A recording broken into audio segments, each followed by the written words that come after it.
ఓం శ్రీమాత్రే నమః. ఓం నమ శివాయ. హరహర మహాదేవ శంభో శంకర. శివ పూజలో అత్యంత ముఖ్యమైన భాగం ఏమిటో మీకు తెలుసా? అదే అభిషేకం. శివుడు అభిషేక ప్రియుడు. హాలాహాలాన్ని కంఠంలో ధరించిన నీలకంఠుడు. ప్రళయాగ్ని సమానమైన మూడో కన్ను కలవాడు. ఆ నేత్రాన్ని చల్లబడేందుకు నిరంతరం అభిషేక జలాన్ని స్వీకరిస్తాడు. అందుకే గంగను, చంద్రవంకను తలపై ధరించాడు మహాదేవుడు. ఇప్పుడు మనం వివిధ రకాల శివ అభిషేకాల మహిమ గురించి తెలుసుకుందాం. అభిషేక ప్రియుడు అయిన శివుణ్ణి ఇలా అభిషేకించి తరిద్దాం. దారాభిషేకం. కంచిలో గల ఏకకామేశ్వర శివలింగాన్ని పృథ్వీలింగం అంటారు. ఈ పృథ్వీ రూపధారిణి అయిన శివునకు దారాభిషేకం చేస్తే అమితమైన ప్రీతి. ఈ అభిషేకంతో సకల పాపాలు నశిస్తాయని శివుని వరం ఇచ్చారు. అవృత్తాభిషేకం. జంబుకేశ్వరంలోని జంబుకేశ్వర లింగం జలలింగం. జల రూపధారిణి అయిన శివునికి అవృత్తి అభిషేకం ఎంతో ఇష్టం. దీనివల్ల సుఖ సంతోషాలు కలుగుతాయి. రుద్రాభిషేకం. తిరువన్నమలయంలోని అరుణాచలేశ్వరుడికి తేజోలింగం. తేజోరూపిధారిణి అయిన శివునకు రుద్రాభిషేకం అంటే ఇష్టం. రుద్రాభిషేకం చేస్తే సర్వ సంపదలు చేకూరుస్తాడు. శతరుద్రాభిషేకం. చిదంబరంలోని చిదంబరేశ్వరుడు ఆకాశలింగం.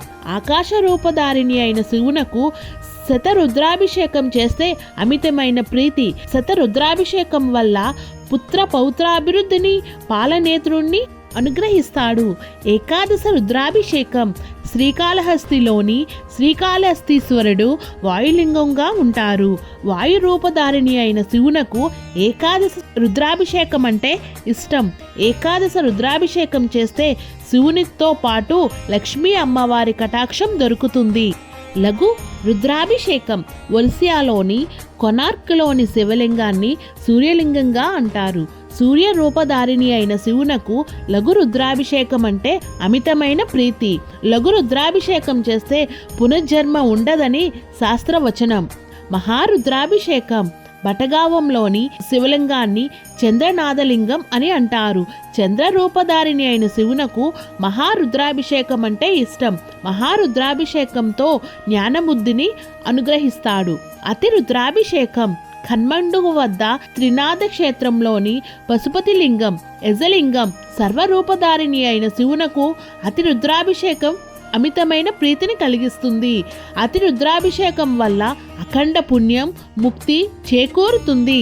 శివలింగానికి ఆవు పాలతో చేస్తే సంతాన ప్రాప్తి, బిల్వపత్రం ఉంచిన నీటితో అభిషేకం చేస్తే ఆయువు, ఆరోగ్య అభివృద్ధి, కొబ్బరి నీరు, తేనె, పండ్ల రసం, చెరుకు రసం, నెయ్యి లాంటి వాటితో అభిషేకం చేస్తే సకల పాపాలు నశించి ఆరోగ్యం, ఐశ్వర్యం, వంశాభివృద్ధి జరుగుతుందని భక్తుల నమ్మకం. శివ అభిషేకంలో మహన్యాసం, లఘున్యాసం, నమ్మకం, చమ్మకం, పురుష సూక్త, శ్రీ సూక్త, మన్య సూక్త మంత్రాలు, దశశాంతుల మంత్రాలు, అది ఏకవార అభిషేకమైన ఏకాదశి రుద్రాభిషేకమైన విధిగా చెప్పాలి.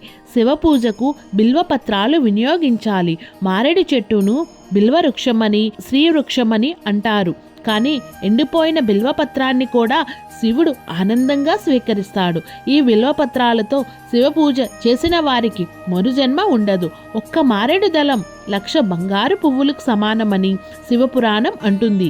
బిల్వవృక్షాన్ని పెరట్లో పెంచితే అశ్వమేధ యాగం చేసిన ఫలం చేకూరుతుంది. 1000 మందికి అన్నదాన ఫలం లభిస్తుంది.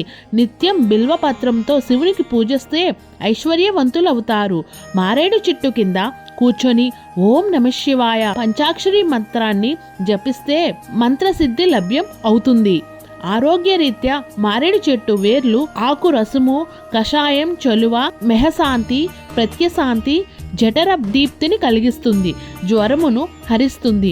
మూత్ర రోగాలు నయం చేస్తుంది. గుండెదడ నివారిస్తుంది. విరేచన మందం పోగొడుతుంది. దొరగా పండిన మారేడు పండు గుజ్జును పంచదారలో కలిపి తీసుకొని గ్రహిణి, రక్తగ్రహిణికి ఎంతో మేలు చేస్తుంది. రుద్రుడు, శంకరుడు, భవుడు, ఉగ్రుడు, భీముడు, పశుపతి, ఈశానుడు, మహాదేవుడు ఇలా శివునకు ఎన్నెన్నో నామాలు ఉన్నాయి. వీటిలో ఏది పిలిచినా శివుడు అభయం ఇచ్చి తీరుతాడు. అసలు శివ అనే 2 అక్షరాలు పలికితే చాలు శివాజ్ఞం లభించినట్లే. ఈశ్వరుడు పంచకృత్య పారాయణుడని వాయుపురాణం అంటుంది. సృష్టి, స్థితి, లయ, త్రినోదనం, అనుగ్రహం అనేవి ఈ పంచకృత్యాలు. భక్త సులభుడు అయిన శివునకు అటు మానవులు ఇటు దానవులే కాదు, శ్రీరాముడు అనుక్షణం శివ ధ్యానం చేస్తుంటాడు. శివలింగం మీద నీళ్లు చిలకరించి కొద్దిగా పత్రితో భక్తితో పడవేసిన వాళ్ళు కల్పవృక్షాన్ని, కామధేనువుకు అధిపతి అవుతారని శివభక్తులు అంటారు. ప్రదోక్ష కాలంలో శివుణ్ణి పూజిస్తే 3,000,000 దేవతలను పూజించినంత ఫలితం లభిస్తుంది. ప్రదోక్ష కాలంలో దేవతలందరూ శివుని సన్నిధిలోనే ఉండి శివతాండవం వీక్షిస్తూ ఉంటారు. ఆ సమయంలో శివ పూజ మహా ఉత్కృష్టమైనది శివపురాణం చెబుతుంది. ఓం నమః శివాయ. హరహర మహాదేవ శంభో శంకర. ఓం శ్రీమాత్రే నమః. Please subscribe. Thank you for watching.